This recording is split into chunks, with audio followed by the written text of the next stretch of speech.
Hello, my friends. This is Andy Falco Jimenez coming to you live from PYL USD land in Yorba Linda, California. And it's been a while because I was suspended on YouTube and Facebook for a couple months. I had the gall to post a picture of Hunter Biden flying by via balloon. And that meme, it was just a meme. The meme got me suspended for 2 months. And the thing on YouTube was something from 2 years ago that they dug up and decided that that's what they were going to suspend me for. It had to do with COVID or masks or something like that. So just by saying it, they'll probably suspend me again. Hey, I wanted to come on because I know that people that vote here in the PYL USD area, and especially those that voted for Todd and Rich, you don't know for sure if you're not in the PYL USD, but you're a voter and either have a kid in the district or maybe you don't, but you're still concerned because the kids that come out of the district will eventually quite often work within the community, or you'll interact within the community, care about the education that's going on in this district. And you may not get the announcements that come out to the parents of children that are actually attending. And so I want to let you know that your vote for Todd, and then Leandra and Sean, of course, not Marilyn, unfortunately, we have to find a replacement for her, is going to be life-changing for many kids that are going to be coming up through the PYL USD over the next couple of years.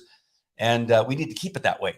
We need to continue to vote in a way that honors families, cares about kids' education, and despises indoctrination of all types, whether it's sexual indoctrination or the hatred for this country, the idea that we are a racist country systemically, that law enforcement is to be dishonored, not honored. All of those types of things need to stay out of our schools. We need to educate our kids how to read, write, and count and think, and stop all this other nonsense that's destroying communities all over the United States of America. Once the government got involved in education,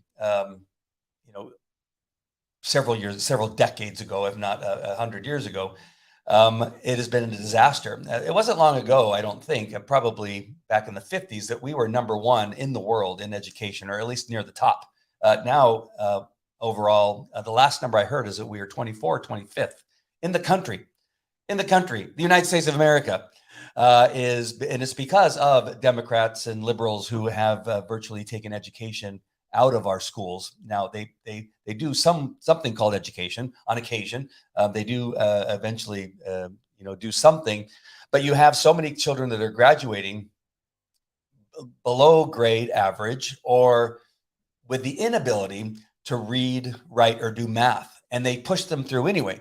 They've taken the need to actually pass tests, to actually do homework, to actually show up to school, and said, you know what, that's racist.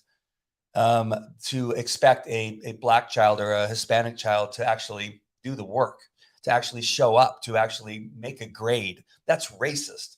And I say it's racist to not expect them to do that, to not think that they can do that. And it's really crazy. And again, we go on to other areas of sexualization, the bringing in this idea that we need to put pornography into our schools and sexualize our kids is abhorrent. And it's not just because I'm a Christian, it just is wrong.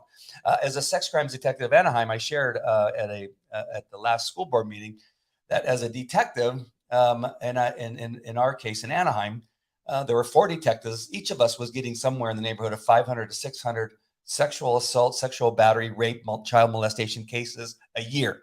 4 of us were getting 500 to 600 cases a year. And I'm sure it's worse now because of the type of people that we are creating through this sexualization of our kids.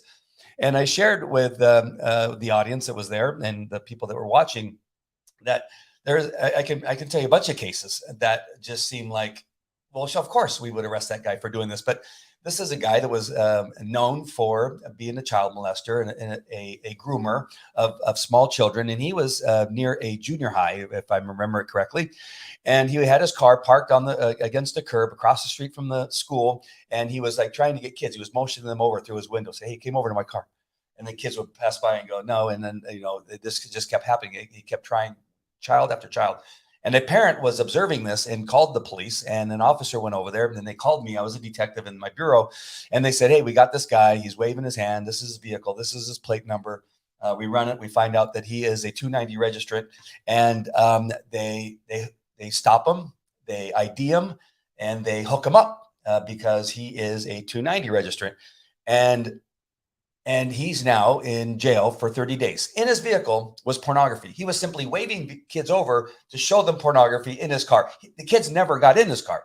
The kids never saw the pornography. And yet, back in those days, which is not that long ago, 15 years ago probably, that is a crime to try to show children pornography. And again, I want to remind you, in case you listened or were there the other day, I said, the guy never got a kid to go to school to look at the pornography, and yet we arrested him and put him in jail and convicted him of a third strike against him and put him in jail for 30 years. In our school today, in PYL USD schools, in schools all across the nation, you have teachers and librarians and supervisors at PYL USD that think it's a good idea to have pornography in our school. And children are being handed the books by the teachers. The children are being handed the books by the librarians after they check them out. And they're given these materials, and they're told to read the books that have pornography in them. And we've done nothing other than we voted. But why are not these people in our schools being arrested for the very same thing that this guy was attempting to do? Again, he was attempting to do it. In the schools, they're actually doing it, and they're doing nothing about it. So why did I want to do this thing today? And that was because I wanted to come back, because it's been a couple months since I've been able to come on and give you the news of PYL USD, but I wanted to give you the good news because it does take time for some of these things to take effect. And we had the horrible Matthews is his last name. Mike Matthews as a superintendent. He wasn't any better than El Salser, who's now destroying another district not far from here. And I've asked Matthews to resign, via email a couple times. And I think even live, I might have done it. I don't remember. But thankfully, his contract is up and he is out. He chose to not resign and continue to make horrible decisions and say nonsense during the school board meetings. But the good news is we have a new superintendent. And the reason we have a good superintendent is because of your vote and because of those people that really showed up to the school board meetings on a regular basis and brought to the attention of the community of the things that are going on, and then walked door to door and shared what's happening in our school district to people that do not have children in their schools, in the school district here in PYL USD, and told them to tell their friends and tell their neighbors. And because of that, we were able to vote in Todd Frazier, which gave us a 3-2 majority against nonsense. So you have the two that are nonsense. You got Buck and Anderson, who Anderson originally ran as a conservative and promised a bunch of things, and now she's completely gone to the woke side of things and the nonsense side of things, and it just doesn't make any sense. And especially because I know her husband, so it just seems really strange that it's gone in this direction. But the good news is we got a majority. We got 3 people that actually have common sense, that do believe that pornography does not belong in our school, that believe that children should achieve grading scores and should achieve higher than what they're currently achieving. The kids should learn how to read, write, and count and think by way of being taught, quite possibly, and I don't want to speak for them, but it should be through classical education, not this other. There's just so many other things that they're trying to bring into the school that they're just not working. And so I just first want to bring in the new. Actually, I got a couple comments here. Sorry. We got Char Murray. Hi, getting ready to head into the gym and saw your live. So happy for the positive changes and advocates for our kids. Yes, thank God. Nashwan Al Dufi from Dubai. Hey, nice to see you. I wonder what kind of schools they have in Dubai. They're probably fantastic. They're probably not teaching children and handing out pornography in schools in Dubai. I'm just saying, since they probably don't, I don't even think they allow it into the country. And so, Nashwan, let me know if you're still watching. Let me know if what's happening there, and what kind of, you're probably pretty high on the education, because they don't allow for that kind of nonsense. Now we have freedoms here that they quite possibly don't have in Dubai. But the one thing is we don't want is pornography in the schools. The one thing, and before I'm going to reveal the superintendent here in 1 second, but the thing that also I talked about is that when you say you don't want pornography, now you're a book burner. Now you are you're violating the whatever thought that they can put against a conservative, is that they are blocking kids from seeing things that they should see. That they shouldn't see these things in school, is what they shouldn't see in our school. But we're not burning books. We're not banning books. We're saying the book does not belong in a school. We don't have the ability to ban or burn a book. I mean, we could burn it just, ceremoniously, I guess. But you can have that book. The people that the nitwits, the dad that got up and said that that we're crazy, and that gosh, I can't remember his quotes. I was going to bring up the clip, but I want to keep it focused on these positive changes. But I told the parents, you want these books? You show your kids these books. You be the child molester that I arrested 30 years ago, and you show them, your children, these books, and you teach them about things that are abhorrent and they're not ready for in their brains. I understand how, when a child comes into pornography at an early age, how it can completely change their life and completely ruin their future with their relationships with the opposite sex, or the same sex, if you want me to even go there. That it will completely distort their ideas of what a woman should be expected to do or be about, especially when it comes to men. But the same thing comes with women. They completely get distorted on their way of thinking when it comes to sexual activity and relationships, and completely will destroy marriages as they go forward. So understand that there is a reason why we don't want them in the schools. But if you want to do that to your kid, then you can do that to your kid. This is why we live in America. All right, so let me bring up the new superintendent here. His name, let me bring up a full screen here. There we go. His name is Alex Chermis, Chernis. Alex Chernis, Dr. Alex Chernis. Here's a good picture of him. He looks very studious and fantastic. Got fantastic skin. I'm not sure what to say. But he comes to us from Palos Verdes Peninsula Unified School District, Unified School District, PVPUSD. That's almost as hard to say as PYLUSD. And he's one of the highest achieving school districts.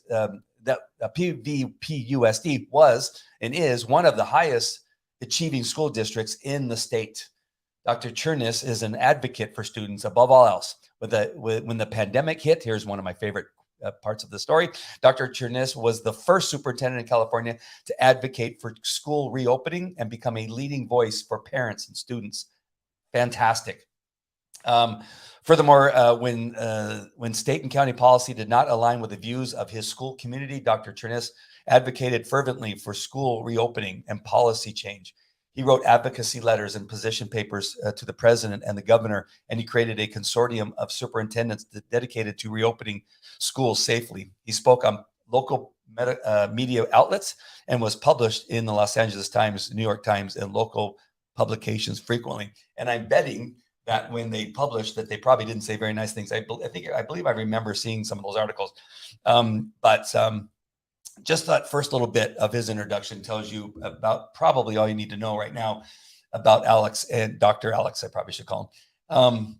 I would never call him Matthew. Matthews is the worst, but at least Dr. Alex Chernis deserves the respect that he needs right now to get started. And we will continue to monitor his work as he comes into PYUSD. But understand that I've checked into Dr. Alex. It's going to be hard. Dr. Alex through people that know about him, and they have given me very good information about him and where he stands on this country and on education.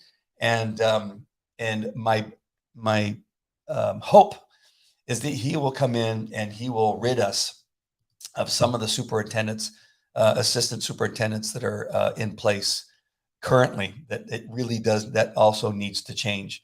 We have some horrific people that are in that assistant superintendent position There's one that I think should stay. I'm not going to go through the names right now. I will on a future one, because it's really important that he comes in and cleans out the nonsense, because it'll be really hard to work. It's like when we only had Leandra and Sean on, and we had 3 other opposing people on the school board, that you can't get things done when you're constantly beating your head against the wall and you're fighting against the nonsense. And they create, sound bites or phraseology that makes it sound like we're trying to destroy something when we're actually trying to build it up. You have to destroy the nonsense, the indoctrination, and take that down. But that doesn't make you a racist because you want to do that. We understand that Black children and Hispanic children can learn, and you need to put them in a position to learn. And if you're simply only reducing the grading systems, or you're taking something that is a requirement, in other words, to show up and be there, to be in school, to actually learn, when you're teaching correctly, not when you're teaching indoctrination, then that child, whether they're white, black, brown, yellow, green, that they will learn. You have good education, good classic education. They show up. They're required to take tests. There's consequences to failing, and there's successes and consequences to actually succeeding. And they will get recognized. And you do all these things in a sound way that makes sense, and take out the LGBTQ crap, to take out the pornography, to take out the racist indoctrination in all its forms. You remove all that. It becomes, the light turns on, the air becomes clear, and kids begin to become educated. Reading does not have a color. Writing does not have a color. Mathematics does not have a color. They just exist. They are truths. You can either read or you can't. You can either write or you can't. You can do math, and 2 + 2 = 5.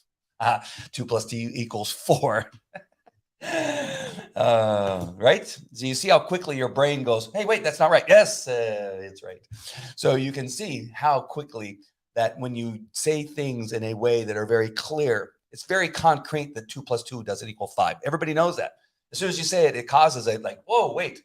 But, in some of these kids, and the kids that are currently going through the school system, you can say 2 + 2 = 5, and they will go, oh, yeah.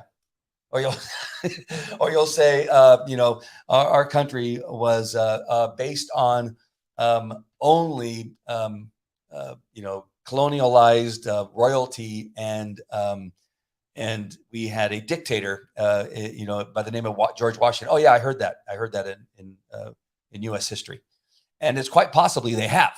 And so this is what. No, George Washington was not a king. No, he was not royalty. He was our very first president, and he was a fantastic man who had flaws like any other man. And you can point out those flaws, but you could also point out, that without him, we would not have the country that we used to have. We don't have that country now. It's not non-existent right now. But we need to get back to the sound education that we expect from our school district, and that needs to happen. We do have a U.S. history teacher at El Dorado that I'm gaining information on by interviewing children that are in class that are friends of my son's. And I'm hearing more and more nonsense from this white man, U.S. history teacher at El Dorado, who's constantly telling the kids that our country's racist, that it hates women, that our country is again, systemically racist.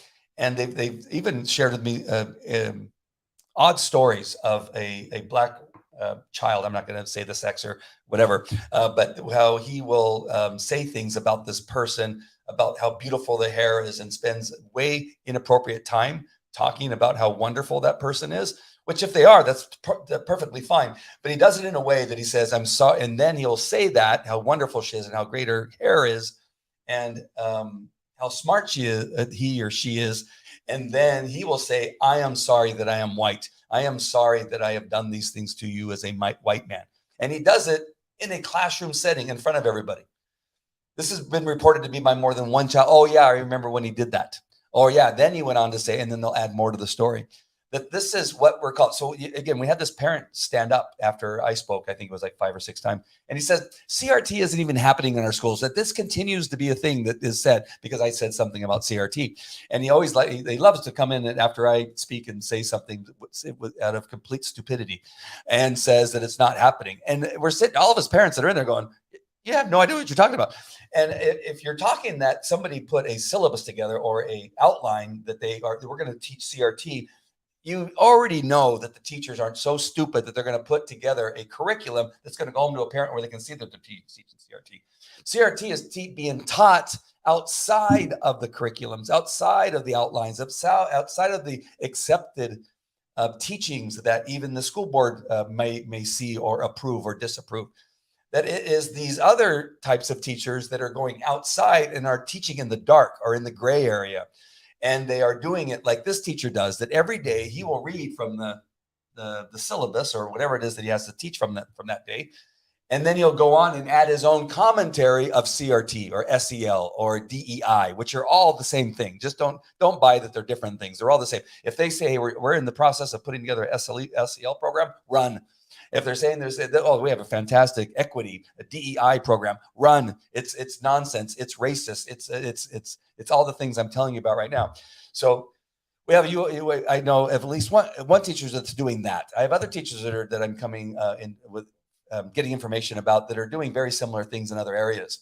And so this is what I'm hoping that Dr. Alex Sherness will come in, and with the help of the school board, we'll begin to weed out some of these things. I know that it's a near impossibility to fire a teacher or move them on, that you just simply suspend them, or not suspend them, but maybe you take them out of the classroom and continue to pay them and put them in another room, get them away from children, which they should be. This U.S. history teacher should be. He puts on a good show for the parents during parent night. He puts on a really good show. I'm telling you, when my son first told me what was happening in this U.S. history school, I go, wait, that teacher? And he goes, yeah, I know. And he starts out like he's going to be one of those really good teachers. And for the parents, he puts on a really good show. But then he would tell me one thing. He go, oh, you wouldn't believe what he told me to take today. And then I go, you got to be kidding me. And then he said, oh, today what he did. And then I have a bunch of the kids in my house the other day, and they just start randomly talking about U.S. history and say, oh my gosh, did you hear what he said the other day? And I go, oh, what else did he say? And so that's where that information began to build, that this is actively happening in this class. And we'll be discussing a little bit more about that later. So good news, your vote makes a difference. We got a new school board member. And there's a lot of other things that went along with getting the school board member connected, a lot of fights that the school board members that we got elected had to go through. So it took a while, but because of your vote, we had 3 strong positions there in the school board that said we need change. And they were willing to take the heat and the battle that it took to bring in a company that did the search to find Dr. Alex Sherness. That it was not easy. I want you to know that your vote made a difference. You put 3 fighters in there that fought to make sure that this happened against the school, the teachers union, against the school district itself, the superintendents, that they had to fight, the attorneys that the past board had hired, they had to fire them and hire some new ones. And that took a fight. That there was a lot that goes on with this. And that's just a tip of the iceberg of everything that these school board members had to go through in order to get a superintendent that will make a difference. And I just want you to know that you did a great job, and I appreciate it. And whatever part I had in it, I'm grateful for God giving me this ability to be able to do this. If I didn't have anything to do it, I don't care, because we got the outcome that I was hoping to get. And that is 3 school board members that are strong, 3 versus the 2 that are just need to go. And then we were able to get replace a superintendent, which I was really, really hoping for. Now we got a little bit more house cleaning to do. We have to get rid of a couple more superintendents. So I hope this gives you some, puts a smile on your face that we're headed in a positive direction. Change will not happen overnight, so be patient. We want to get lights at the El Dorado field, the football field. We desperately need lights. And of course, the other 2 are fighting against us getting lights, which makes no sense. Who knows what they're, I don't know. I don't know what it is why they think that it's good not to have lights at El Dorado. It doesn't make any sense. It's just that they hate the other 3. And that's the life that we're living right now in PYL USD. So my friends, love you guys. Thanks for voting. Thanks for being a part of the change that's happening here. And we will see you at the next one. Take care. Talk to you later. Bye.